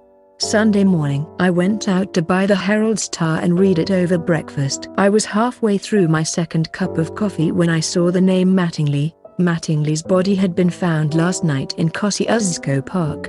He had been hit by a car and carried to the park to die. I called Bobby Mallory and asked him about Mattingly. You know I don't like you talking about crime with me, Vic. Why are you interested in Mattingly? He played for the Black Hawks, that's all. Well, he was no good. He owed money to everyone he knew. For once, you leave this case to the police. I knew I should tell Bobby what I knew about Mattingly, but I wanted to talk to Bulso first and find out why Mattingly had flown home in his plane. I phoned Murray Ryerson at home. I'll give you an interview on the Lucilla disaster, I told him. What do you know about that? He asked sharply. I was there. I watched the whole thing happen. I may even have seen the person who planted the bomb. I don't believe you're calling me about this. What do you want from me, Vic? I asked Murray about Mattingly. A small-time criminal, no good, avoided prison, desperate for money, out of town before his death. What shoes was he wearing? There was silence. You're thinking of the footprint in Boom Boom's apartment, Murray said at last. I don't know, but I'll find out. There was nothing more I could do until tomorrow. I went outside and got Boom Boom's papers and pictures from the trunk and took them up to my apartment. As I unlocked the door, I dropped everything. The trophy and pictures fell with a crash. The glass over the pictures shattered and I got a box for the pieces of glass. As I took the broken glass from the photo of me, 2 pieces of paper slid out from behind the picture. One piece of paper was an invoice from the Grafalk steamship line to the Eudora Grain Company, showing loads by ship, date of departure and arrival. The second piece of paper, written in Boom Boom's tiny handwriting, listed 6 states when Polestar had lost contracts to Grafalk. I poured myself a drink. Boom Boom had called me about his information and had put the papers behind my picture to prevent anyone else from finding them. A stab of pain hit my chest. I missed Boom Boom terribly. I wanted to cry, but no tears would come. I wondered if it was time to let the police question everyone. The answer to everything lay in Boom Boom's papers. I'd give myself 24 more hours, then turn it over to Bobby. Chapter 10. Unloading. The next morning I phoned Phillips again. Mrs. Phillips said her husband wasn't in and she didn't know when he would be. She sounded afraid. I sat at my kitchen table and went through the copies of the shipping contracts from Eudora Grain until I found one that matched the invoice I had from Boom Boom. It was for 3 million bushels of grain going from Chicago to Buffalo on the 24th of July 1981. The price in the contract with Grafalk was 33 cents per bushel. The invoice from Grafalk had charged 35 cents. 2 cents a bushel on 3 million bushels came to $60,000. Boom Boom's list of 6 states when Polestar lost contracts to Grafalk was even more surprising. On the contracts I had got from Janet, Grafalk was listed as offering the lowest price, but Boom Boom's list showed Polestar's offer as the lowest. It was time to get some explanations from these guys. I wished I had the Smith & Wesson, lying at the bottom of the Pollock. I put all the papers back into the bag and drove to Eudora Grain. Phillips wasn't there, not at home and not at the office. I went to Grafalk's office. He wasn't there either. I walked over to Polestar. The office manager was busy with phone calls from newspapers about the Lucilla's accident. She told me Martin was down at Plymouth Iron and Steel, on the Gertrude Run, another 16 kilometers around the lake to the east. The streets there were dirty and poor, reminding me of South Chicago where I grew up. I found Bulso on the wharf, watching the ship unloading coal onto the great hills of coal on the wharf. It was 3 days since I'd seen him, and he looked thinner. It was shockingly noticeable. He must have lost 4 kilos. Martin, I said. Good to see you. He smiled. Vic, how did you find me? Do you want to watch from the ship? He went to his car and got another hard hat from the trunk for me. We went up onto the deck and watched the coal coming up from the holds. Bulso was clearly uneasy, and couldn't stand still. He caught me watching him. I'm constantly worried about all my ships now, he said. It will be 10 months before they can get the Lucilla out of the Pollock. Can you save the ship? Oh yes, I think so. Sheridan's been all over it with the guys who built her. They'll take her out in pieces, back to Toledo, and then put her together again. She should be sailing again in 18 months. Who pays to repair the lock? I don't know, but I wasn't responsible for that bomb. Suddenly we heard a loud whistle, and the noise of the machinery stopped. "What's wrong?" Bludso called. "Why have you stopped?" Shouts came from inside the hold. I started down the ladder into the hold and Bludso followed. 6 or 7 men were down there, looking at something in the coal. I pushed past them. Clayton Phillips was staring up at me. His body was covered with coal. The pale brown eyes were open. There was blood on his face and a large hole in the left side of his head. "It's Phillips," Bludso said, his voice tight. "Yes, we'll have to call the police. You and I have a few questions to discuss, Martin." I turned to the group of men. "Don't touch anything. We'll get the police over here." Bludso followed me up the ladder to the deck and off the ship. We used the Plymouth offices to call the police, and then went outside again. "Come on, Martin. Explain things to me." He looked at me angrily. "You owe me an explanation. You're the clever detective. You're always around when disasters hit Polestar. Why did Mattingly fly back to Chicago on your plane? Who's Mattingly?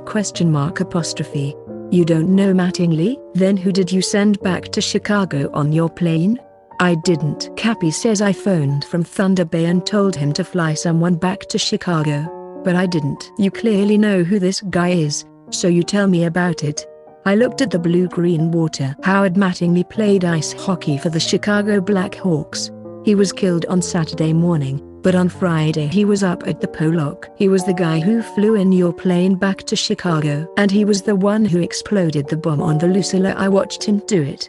Bludso grabbed my arm in anger. "Why haven't you told the police?" "I've been talking for 2 days and you've been hiding this information." I pulled my arm away and spoke coldly. "I only realized later. I didn't recognize Mattingly immediately, and then I found he had gone back to Chicago on your plane and that upset me. I wanted to talk to you about it first, before I told the police. And now I'd like to know where you were yesterday morning, when Phillips went missing." His eyes were dark pools of anger in his face. "How dare you!" he shouted.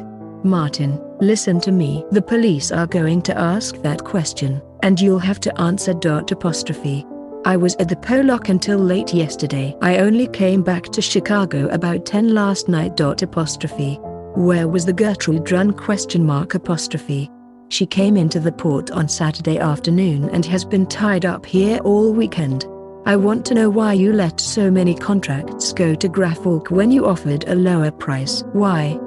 He shook his head impatiently. "I didn't kill your cousin, Warshawski. If anyone did, it was Graffolk. Why don't you find out how he blew up my ship and forget these contracts? Martin, it seems that you and Graffolk were helping each other on those contracts. Mattingly flew back to Chicago in your plane and Phillips's body was found on your ship. If I had all that information, I wouldn't look further if I was a cop. "All right, it's true," he shouted. "I did let Niels have some of my orders. Are you going to put me in prison for it?" I didn't say anything. After a pause, he continued more calmly. "I was trying to borrow money to buy the Lucilla. Niels was getting desperate for orders. He couldn't get enough, because of those small ships of his. He told me he would tell the Fort Dearborn Trust about my time in prison if I didn't give him some of my orders. Could that really have hurt you?" He gave a bitter smile. "I didn't want to find out. I was trying to borrow $50 million.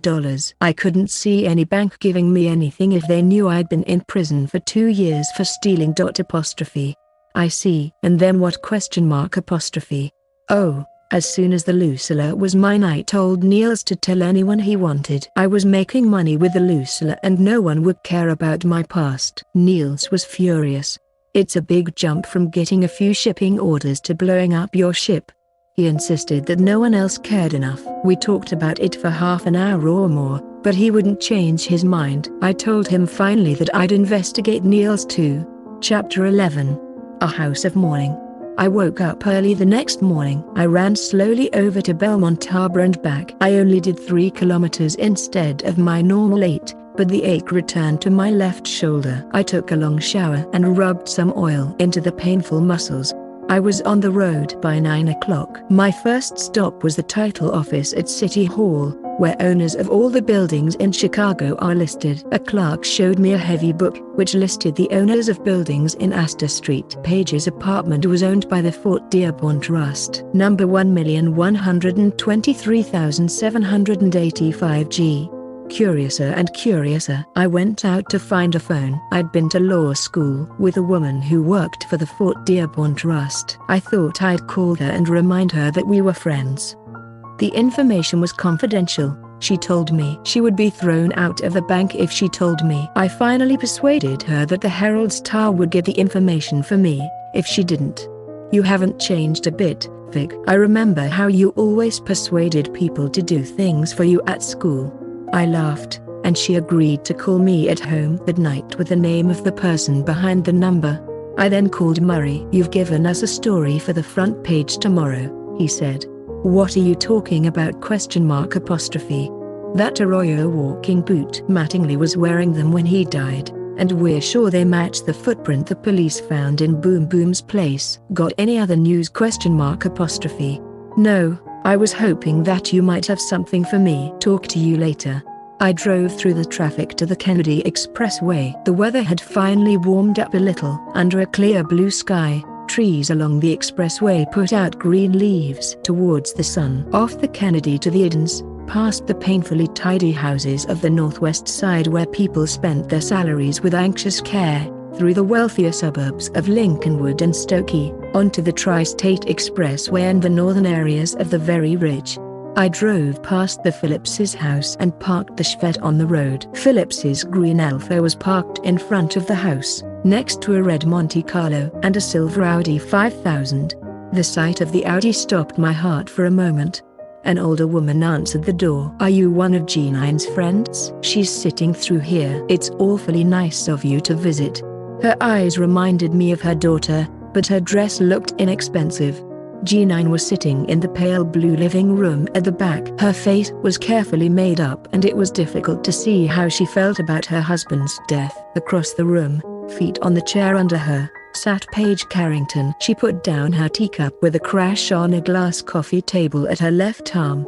Vic, I won't allow it. Are you following me everywhere? I thought I recognized your Audi out there, I remarked. No, you must go away. I'm not answering any questions now, G9 said. My husband died yesterday. Paige turned to her. Has she been after you? ?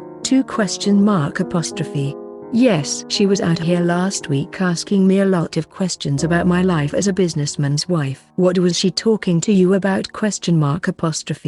My private life. Paige's gold-colored eyes watched me. I didn't follow you here, Paige. I came to see Mrs. Phillips. Though I'm curious about who's paying for your apartment. Astor Place. That's got to cost more than $800 a month in rent. Paige's face turned white under her makeup. You must be joking, Vic. If you bother me any further, I'll call the police. ? I'm not bothering you at all. As I said, I came here to see Mrs. Phillips. I'm afraid I'm a detective, Mrs. Phillips, and last week I was trying to find out if your husband attempted to murder me 2 weeks ago. Her tightly closed mouth dropped open with surprise. Your husband had a lot of money beyond his salary. I'd like to talk to you privately about it. Unless you want your mother and Dems Carrington to hear. Tears began to run through the makeup on her cheeks. He promised me no one would ever know. ? What are you talking about?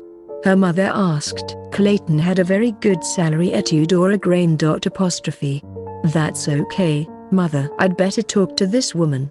She turned to Paige and said with sudden bitterness, I suppose you know all about it. Paige gave her triangular smile. I know quite a bit of it. Talk to Vic, G9. If you don't, she'll only come in uninvited and search the house for your bank books. She moved over to G9's chair and kissed the air by her cheek. I'll see you at the funeral tomorrow afternoon unless you want me to come again before then. ? No, that's all right, dear, G9's mother said. We'll manage. She left the room behind Paige. I looked after them puzzled. Those last words sounded too friendly. How do you know Paige? I asked. G9 turned her tearful face to me. How do I know her? She's my sister. ? Your sister. I sat down. Did you take her to the party where she met Boom Boom Warshawski? She looked surprised. What party was that? ?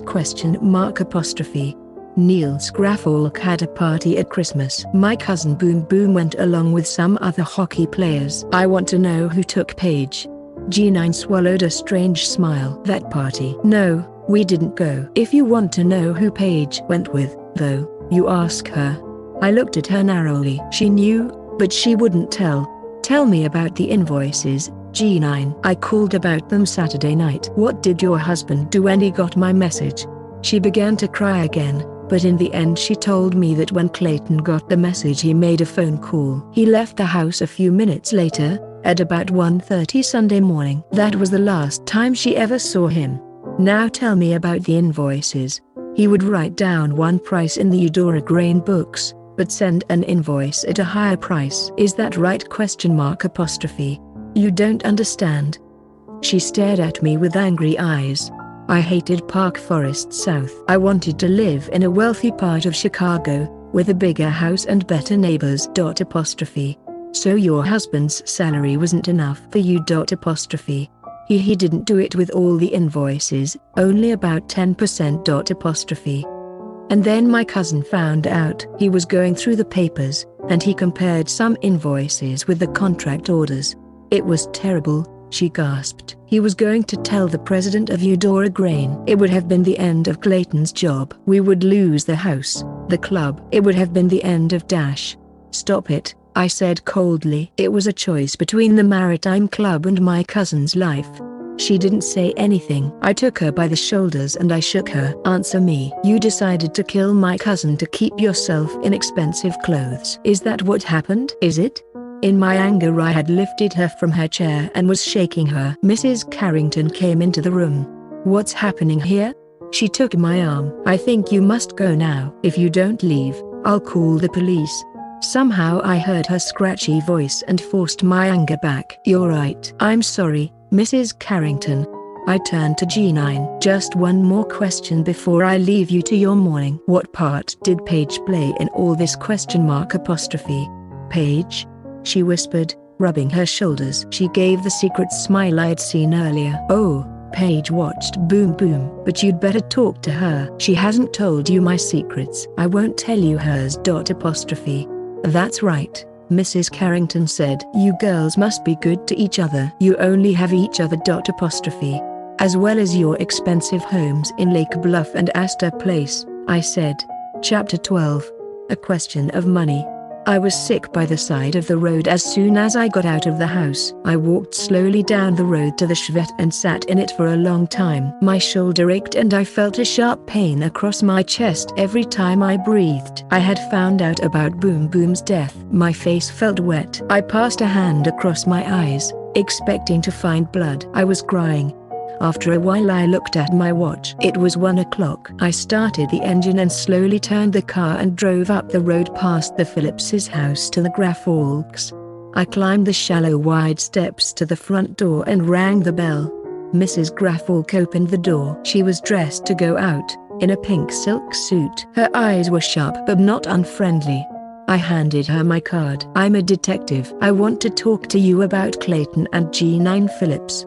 An expression of dislike crossed her face. I can't tell you much about them. Clayton was, I should say, a business friend of my husband's. Clayton helped Niels in some way and Niels introduced them at the Maritime Club because he was grateful. I tried to interest G9 in what I do collecting money for the poor in Waukegan, but she can only think of her clothes. Does that answer your questions? I'm afraid I must go now. I'm on my way to a meeting. She came out of the door, moving quickly to the Bentley parked in front. Slowly driving back to Chicago, I thought about Mrs. Graffolk's remarks. How could Clayton have helped Graffolk? Had he given Graffolk some of the money he had stolen from Eudora Grain? But what did Graffolk need a few $1,000s for? I remembered that Graffolk's ships were all smaller ships, and that the 300-meter ships were more efficient. Suddenly, I saw the whole thing. I even had an idea where Clayton Phillips had been murdered and how his body had been carried on to the Gertrude Run. I parked the Schvet and ate a chicken sandwich at a little bar behind the Ajax Insurance Company building. Then I went into the Ajax building and asked to see the person dealing with the $50 million bill Ajax was going to pay for the Lucilla. Finally, they sent me up to the 53rd floor, to the Special Risks Department. Roger Ferrand had come over from London to deal with the insurance problems of the Lucilla. I may have some information for you about the accident to the Lucilla, I told him. Roger Ferrand was very tall, with long brown hair falling over his eyes, and he spoke with an English accent. We sat down in chairs near the window. I'm investigating the murder of a young man at Eudora Grain, I went on. I was on board the Lucilla when she blew up, and I'm sure the two crimes are connected. I'd like to ask you some questions. First of all, what's happening to the ships on the Great Lakes since the accident at the Pollock? Can ships still get through? Well, ships can still use the other locks, Ferrand explained, but the biggest ships are shut off from the upper lakes for a year until the PO is fixed. So the smaller ships have an advantage? He smiled. Until the PO is fixed. How profitable is the Grafalk steamship line? He looked at me in surprise. Grafalks is the biggest shipping company on the lakes. I know, but do they make money? Grafalk has only small ships and I understand they are unprofitable. Ferrand shook his head. All we do is insure the ships. Why do you want to know, Miss Warshawski? There has to be a reason for the bombing of the Lucilla. I'm trying to find out if that reason was to give the smaller ships an advantage. Grafalk is profiting from this accident. I want to know how successful his business is. Ferrand looked amused. You certainly look for the less pleasant side of human nature. I'll get the files. He asked his secretary to bring him 5 years of Grafalk steamship files, and after a few minutes a middle-aged woman in a smart business suit came into the office with a pile of files. Ferrand was suddenly enthusiastic. Now we'll see the whole picture. Workers' insurance and cargo insurance, as well as the ship insurance, which I deal with. You go through the workers' insurance files and find out how many people sail for him every year. Then we can guess his costs. I'll go through the cargo insurance files and see how much he's earning. I sat down at a round wooden table and began going through the files. We worked through the day, and it became clear that each year it cost Grafalk about $120 million to run the steamship line, and that for the last 5 years his ships had made no more than $100 million a year. That answers your question all right, Ferrand said. Grafalk is definitely losing money. He closed the file in front of him. Where's Grafalk been getting the money to pay the steamship bills? I asked. He has a profitable railway that connects the port of Buffalo with Baltimore, and he owns a computer company. He must have used profits from those businesses to help the steamship line. I asked Ferrand if I could use the phone. My answering machine told me that the woman at the Fort Dearborn Trust had left a message that I could call her at home. Hello, Vic. I got the information you wanted. I hope you've not lost your job. She gave a little laugh. No, but you owe me some free detective work. Anyway, the building is owned by Anil Grafalk. Vic, are you there? Hello? Thanks, Adrienne, I said mechanically. Let me know when you need the detective work. Ferrand looked at me politely. Something wrong? Nothing. I hadn't suspected since this morning, but it's upsetting anyway. Grafalk owns buildings as well as everything else. You know, Miss Warshawski, you're being terribly mysterious. Would you mind telling me what's going on? Some other time. There's someone I need to talk to. I'm sorry, but I must go. I left and drove to Astor Place, a huge pink brick building. I rang the bell to Paige's apartment, and when her voice came through on the house phone I said it was G9 and she told me to come in. Paige was waiting at the top of the stairs. What brings you to the city, G9?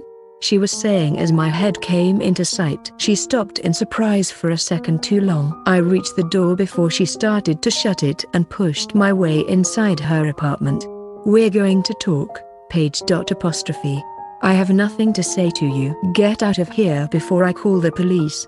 I sat down and looked around the large, light room. Expensive gold curtains hung at the windows. The police will be very interested in your part in Boom Boom's death.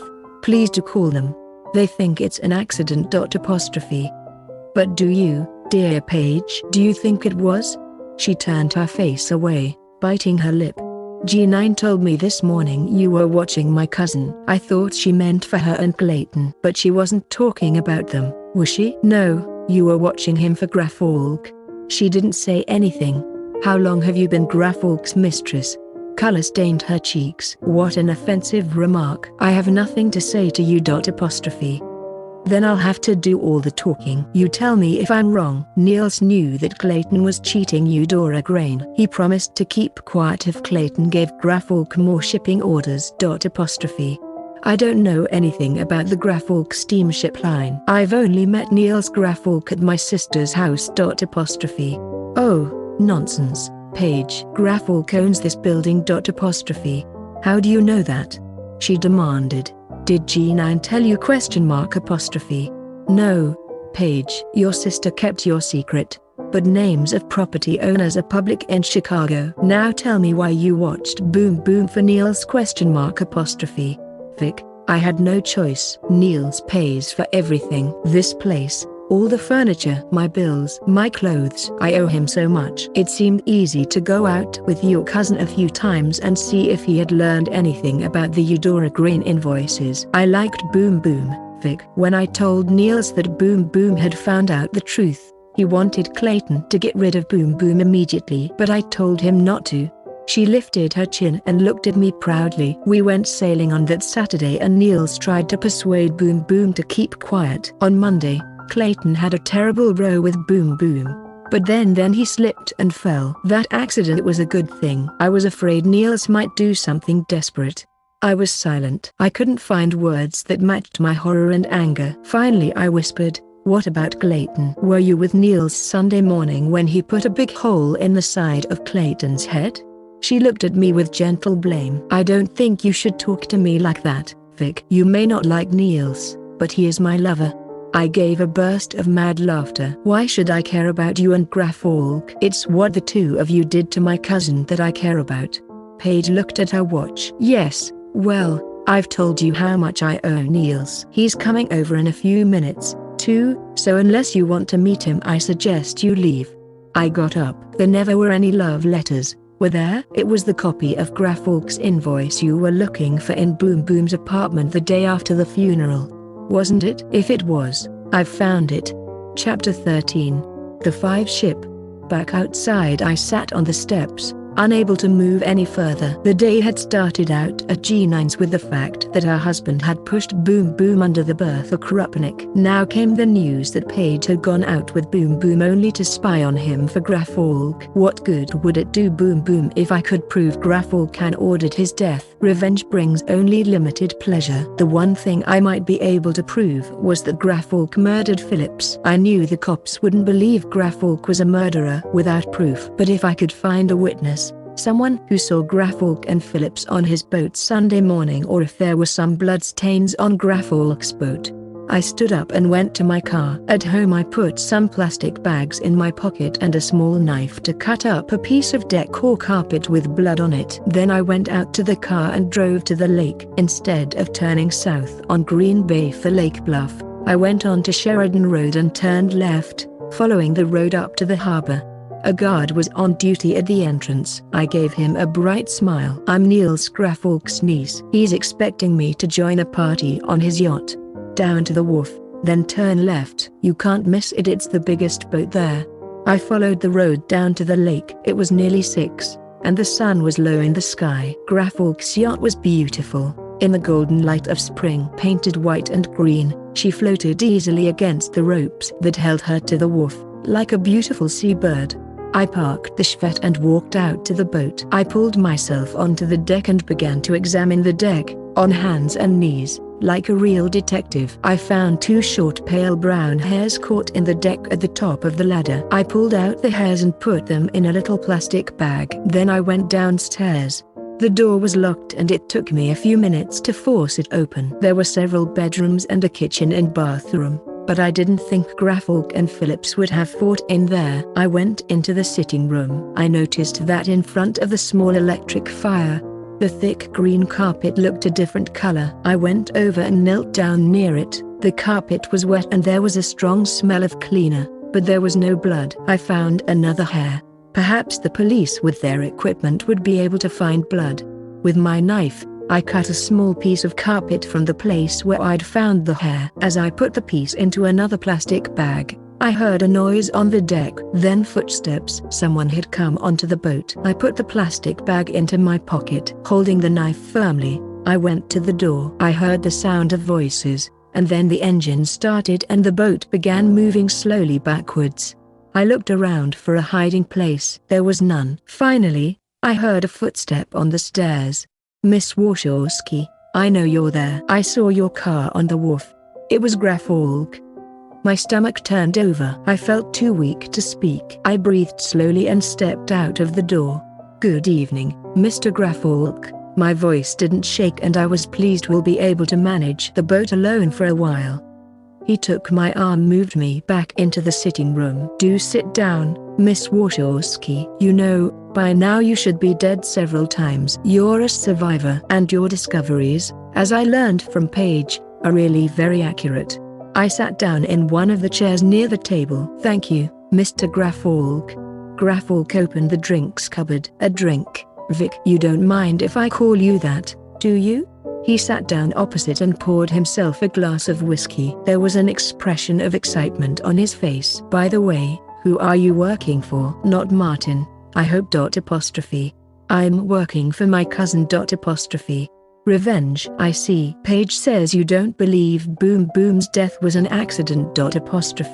You told Phillips to kill my cousin. You told Mattingly to search Boom Boom's apartment, and he killed the night watchman. You told Phillips to damage my car, and I was nearly killed. You told Mattingly to blow up the Lucilla, and then you killed Mattingly. Oh yes. And then you killed Phillips." Graf Falk poured himself some more whiskey. "Mattingly did most of the damage, and he's dead. Right now, the police seem extremely uninterested in me. When they have the proof that Phillips received his head wound here, their interest will catch fire. Yes, but who's going to tell them? I won't. And you, I'm afraid, aren't going to be with us when we return to harbor. So you won't." He was trying to frighten me and succeeding very well. "Phillips called you Saturday night after he got my message, didn't he?" I asked. "Yes." "I'm afraid Clayton was breaking down. He was clever enough, but he worried about details too much. He knew that if you told the president of Eudora about the invoices, his job would be finished. Why did you kill him, though? You own the steamship line. How could it harm you if the public discovered you cheated Eudora Grain? You can't lose your job. Oh, I agree. Unfortunately, Clayton knew my feelings towards Martin too well. He suspected I was responsible for the accident to the Lucilla, and he threatened to tell the police if I didn't help him with the president of Eudora.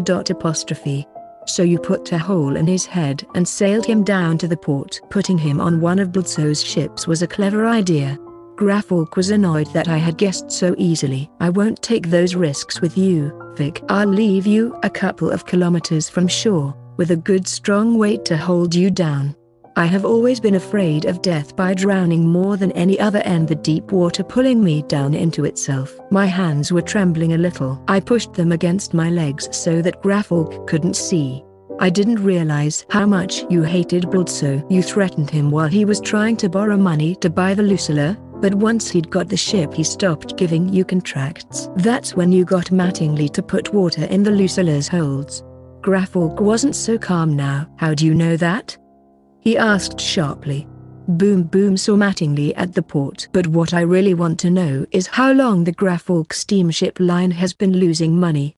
He got up with a sudden movement that knocked his whiskey glass over. "Who told you that? Niels, it's obvious. Graf Falk steamship is the only thing you really care about." "Your argument with Bludso at lunch, my first day at the port, was about getting rid of your unprofitable old ships." He pushed the bottle of whiskey from the table with a violent movement and sent it flying against the wall. It broke and a shower of glass and whiskey hit my back. "I never thought the new ships would be profitable," he shouted. "They're too big. There weren't many ports that could take them. I was sure they wouldn't succeed." His face was angry, But then I started losing orders. And Martin, I saved him from prison. I gave him his old life back. And how did he thank me? By building that Lucy Louisa right under my nose. Apostrophe. Why didn't you build your own? Apostrophe. I couldn't afford to. My other businesses were paying the steamship bills, and I was losing so much money that I couldn't find anyone to lend me more. I wished I could blow up all my ships and collect the insurance. Then I had a better idea. Get rid of the Lucilla and close the upper lakes to the bigger ships at the same time. I can't keep the Pollock shut forever, but I can make enough money in the next 12 months to start building some new ships next year. And Martin should be finished by then. He laughed crazily. I see. I felt tired and miserable. I couldn't think of any way to stop him. The anger had disappeared from Graffolk's face and the expression of excitement returned. And now, Vic, I want you to come on deck with me. I pulled my knife from my pocket. Graffolk smiled at it.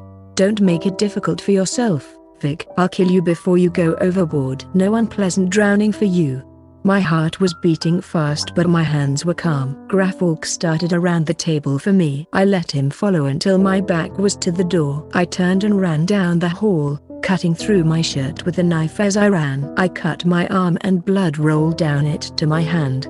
In the dining room I kicked over a cupboard with glasses in it. The cupboard crashed to the floor. I ran behind the table and wiped my bleeding arm on the curtains. What are you doing? Graffolk shouted.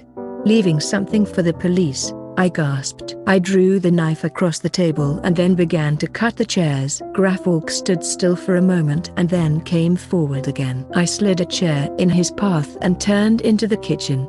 The gas cooker stood there and a mad idea grabbed me. I turned the cooker on and a blue flame shot up. As Graffolk came through the door at me, I tore a curtain down and dropped it on the flame. It caught fire immediately. I waved the curtain round like a torch and the other curtains caught fire.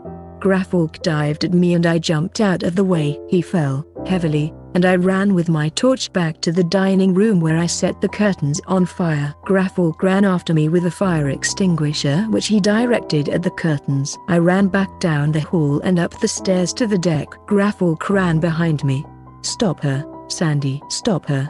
A sandy-haired man at the wheel looked up. I ran to the back of the boat. It was dark now and the water was black. Lights from other boats shone far away and I screamed hopelessly for help.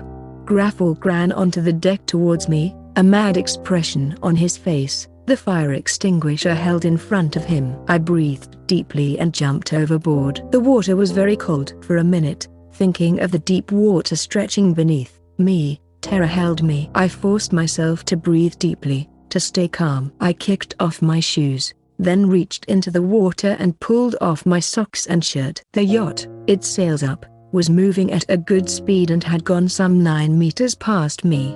I was alone in the icy river. I might last 20 minutes, not enough time to swim to shore. My left shoulder ached from the cold. The yacht started to turn. Swimming on my back, I saw Graffolk on the deck. I was close enough to see his white hair and the gun in his hand.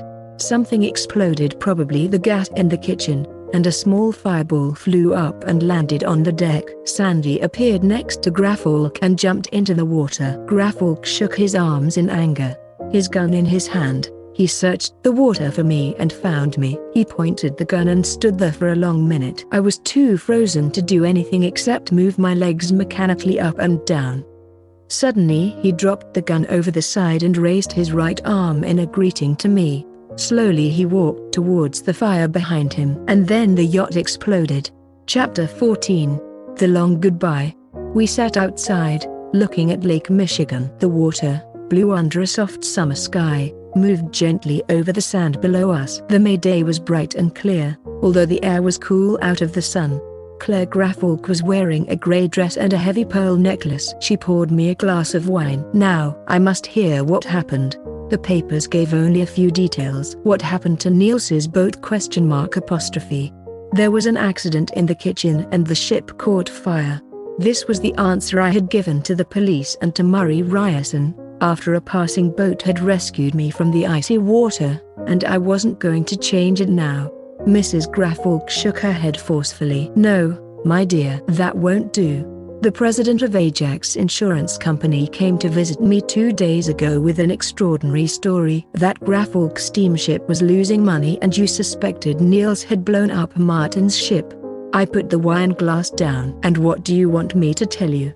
She looked at me sharply. The truth. I still have to deal with this matter. I shall have to do something with the Graffolk steamship line. Martin Blitzer would be the best person to have the company now, but I must know the whole story before I talk to him or to my lawyers. I don't have any proof. Wouldn't you prefer to let the dead bury the dead? Miss Warshawski. For more than 10 years Niels and I have lived separate lives. Neither of our children were interested in Graffolk steamship and Niels was growing more and more peculiar. I want to know why you were on Niels's boat and how it came to burn up. I drank some more wine. If anyone had the right to know, Claire Graffolk did. I told her the whole story, beginning with Boom Boom's death and ending with the icy waters of Lake Michigan. And the proof of Clayton's death. I shook my head. I still have the plastic bags, but I don't want to use them. There's no one left for the police to deal with. I don't think the government will be able to prove that Niels blew up the Lucilla. Claire looked away from me and said in a flat voice, Niels left Page Carrington a building on Astor Place. I breathed deeply. Page was the place that still hurt, the pain in the chest every time I thought of her. Mrs. Graffolk still didn't look at me. She's in London now, with another wealthy ship owner. Do you mind so much? I asked gently. Tears shone in her bright eyes, but she gave a trembling smile. Do I mind? Niels has been dead to me for many years. But once it was different. Because of the man I once loved, I would have liked to see her mourn. Hope you have enjoyed the reading. Come back to find more fascinating and exciting stories.